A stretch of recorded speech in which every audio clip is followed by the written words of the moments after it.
খাদ্য নিরাপত্তা নিশ্চিতের পাশাপাশি লক্ষ্য এবার নিরাপদ খাদ্যে স্বয়ংসম্পূর্ণ হবার। এ লক্ষ্যে অবকাঠামো জোরদার ও মাঠ পর্যায়ে সরাসরি কৃষককে সহযোগিতায় প্রতি বছর কৃষি খাতে নেওয়া হচ্ছে নিত্য নতুন প্রকল্প। কিন্তু প্রশ্নবিদ্ধ এসব প্রকল্পের মান নিয়ে।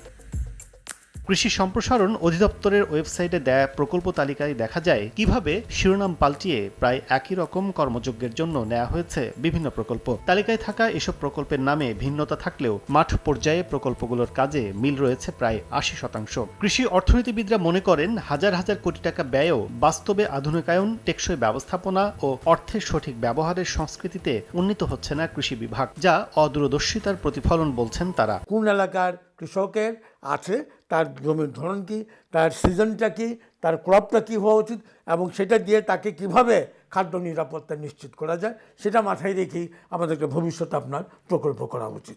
বিষয়টি স্বীকার করেন ডিএই মহাপরিচালক, তবে জানান অর্থের সংস্থানে কিছু বাধ্যবাধকতার বিষয়। বিষয়টি স্বীকার করেন কৃষি সম্প্রসারণের মহাপরিচালক, তবে জানান অর্থের সংস্থানে কিছু বাধ্যবাধকতার বিষয়। এখন জন্ম সনদ দিয়ে খোলো বিকাশ স্টুডেন্ট অ্যাকাউন্ট, নিজের বিকাশ নিজে কর। কৃষির ক্ষেত্রে সরকারের এবং অন্যান্য দাতা গোষ্ঠীর এদের ফিন্যান্সিং মডেলটা একটু ভিন্ন।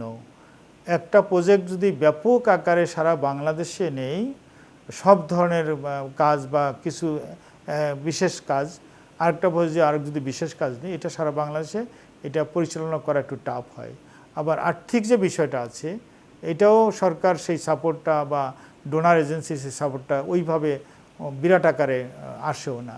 এই জন্য আমাদের, আপনি যেটা বলছেন যে একাধিক প্রজেক্ট দেখা যায় একই ধরনের কাজ নিচ্ছে, এরিয়া এবং চাষিদের অ্যাড্রেস করার জন্য এটা একবার খারাপ বিষয় না। তাহলে উপায় কি? এমন প্রশ্নে অঞ্চলের চাহিদা অনুপাতে প্রকল্প নেয়ার পরামর্শ অর্থনীতিবিদদের। আর প্রযুক্তিকে কাজে লাগিয়ে ভবিষ্যৎ পরিকল্পনায় ভিন্নতার কথা জানান কৃষি সম্প্রসারণ ডিজি। আপনাকে প্রকল্প নিতে হবে আপনার স্থান উপযোগী কৃষিকে দেখে। যেমন মনে করেন হাওরের যে অবস্থা, এটা হাওড়ের এলাকার উপযোগী প্রকল্প শুধু হাওড়া এলাকার জন্যই হবে। প্ল্যানিং মিনিস্ট্রি এবং আমাদের কৃষি মন্ত্রণালয় সহ অন্যান্য সংশ্লিষ্ট মন্ত্রণালয় আমরা এরকম চিন্তা করছি যে আরও এটাকে আরেকটু কোয়ান্টিফাই করে আরেকটু এলাকা ভিত্তিক চাহিদার উপর নির্ভর করে আমাদের আনা যায় কিনা। 2030 সালে এসডিজির বাস্তবায়ন ও 2041 সালে উন্নত দেশে উন্নীত হওয়ার লক্ষ্য পূরণে দেশের কৃষির বর্তমান উন্নয়ন যাত্রা আরও কতটা সমৃদ্ধ করা যায় তা নিয়ে স্বচ্ছতার সাথে নীতি নির্ধারকদের কাজ করতে জোর তাগিদ দিয়েছেন খাত সংশ্লিষ্টরা।